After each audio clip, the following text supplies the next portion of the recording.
Assalamualaikum warahmatullahi wabarakatuh.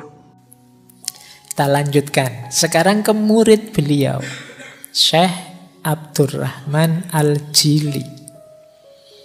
Beliau ini muridnya Ibnu Arabi, masih keturunannya Syekh Abdul Qadir Al-Jilani. Beliau panjang sekali menafsir tentang Nur Muhammad ini. Di antara kitab beliau yang terkenal itu tentang Insan Kamil. Ini kitab yang 2 jilid besar. Yang 2 jilid itu sekitar 53 atau 54 bab. Saya ingat karena nanti di jilid kedua itu di situ ada penjelasan menarik bahwa Aristoteles itu banyak mendapat pelajaran dari Nabi Khidir. Coba kamu cari penjelasan itu di tulisannya Syekh Abdurrahman Al-Jili ini tentang Insan Kamil. Tuh, nyambungnya bagaimana antara Aristoteles dengan Nabi Khidir. Nabi Khidir kan lintas waktu memang. Ya sopo ngerti memang menemui Aristoteles. Dan Aristoteles bisa belajar dari beliau, itu berarti punya kapasitas spiritual tertentu. Aristoteles. Kadang-kadang kita aja ketemu Nabi Khidir mungkin tidak kenal. Karena itu tadi, frekuensi kita beda. Level kita mungkin tidak nyampe. Tapi kalau bisa sampai belajar ya luar biasa. Jangan-jangan buku-bukunya Aristoteles itu tentang politik, tentang retorika, tentang itu. Jangan-jangan ilmunya Nabi Khidir. Oke, yo percaya ndak percaya monggo saja. Tapi ini yang ngomong sekelas beliau, Syekh Abdurrahman Al-Jili. Baik, ada beberapa yang mungkin perlu kita garis bawahi dari Syekh Al-Jili ini. Beliau melanjutkan gurunya. Tentang tadi ya, kuntu kanzan mahfiyan fa'ahbabtu an u'rofa fakholaktul kholqa fabi arofuni.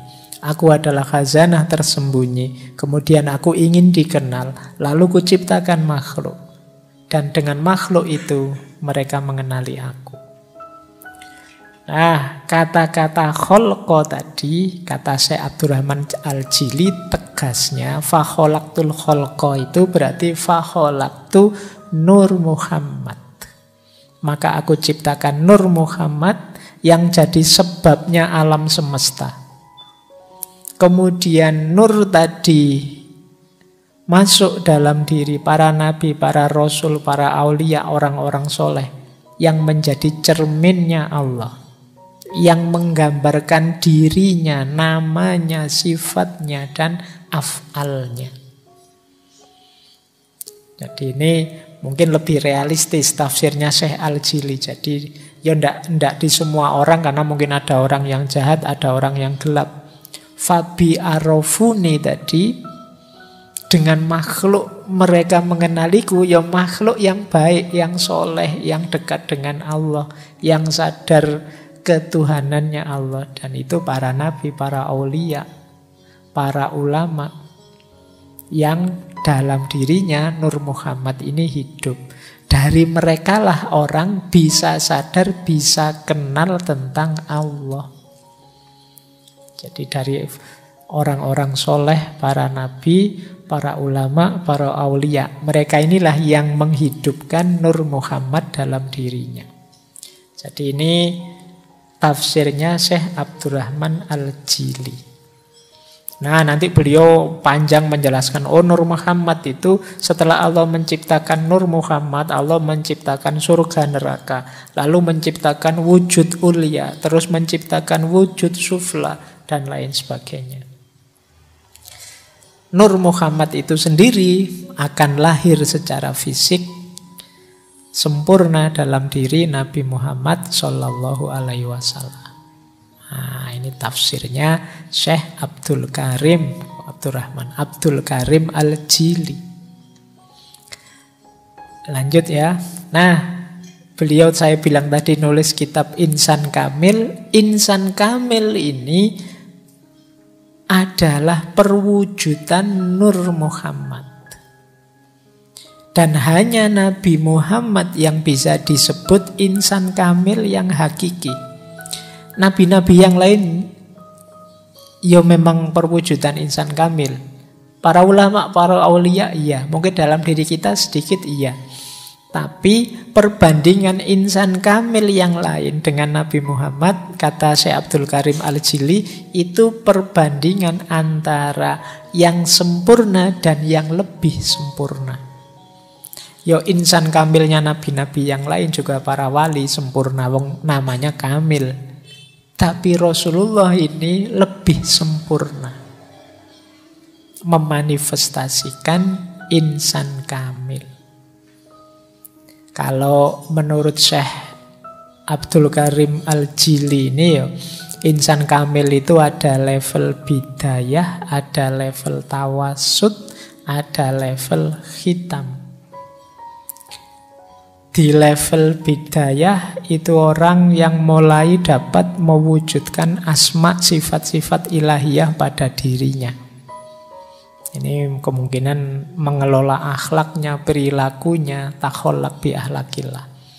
Naik satu level tawasud. Di level tawasud ini biasanya sudah dapat wawasan-wawasan kemakrifatan. Di level puncak, level khitam, ini dia bisa merealisasikan citra ketuhanan secara utuh. Nah, ini mungkin nanti kapan-kapan kita bahas secara tersendiri ya, karena ureanya panjang. Karya Syekh Abdul Karim Al-Jili ini tentang insan kamil.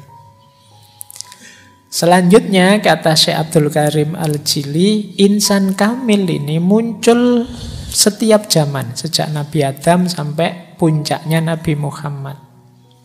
Siapapun yang bisa mengaktualkan amalan dan tindakan seperti yang dilakukan oleh Nabi Muhammad, maka dia sebenarnya sedang menghidupkan citra yang paling tinggi yang bisa diperolehnya sebagai insan kamil. Jadi kalau kita bingung, Pak, gimana caranya saya menghidupkan Nur Muhammad dalam diriku? Ayo kita ikuti cara hidupnya Nabi Muhammad. Karena beliaulah yang memanifestasikan Nur Muhammad secara paripurna. Itu makanya kemarin di awal-awal sesi kan kita langsung masuk ke akhlak dan adabnya Rasulullah. Loh, penting kita hidupkan itu dalam rangka, yaitu caranya untuk menyalakan, menghidupkan Nur Muhammad dalam diri kita. Yuk kita langsung niru pada yang paling puncak, menghidupkan Nur Muhammad, yaitu Nabi Muhammad sendiri. Jadi caranya mudah, niru. Mungkin kalian gerundel, mudah Pak kalau diceramahkan, kalau dijalankan ya enggak segampang itu. Kemarin kalian kan kalau pas kita ngaji akhlak dan adabnya itu kan kalian cuma bisa wow saja kan. Wah kan gitu aja nih yo.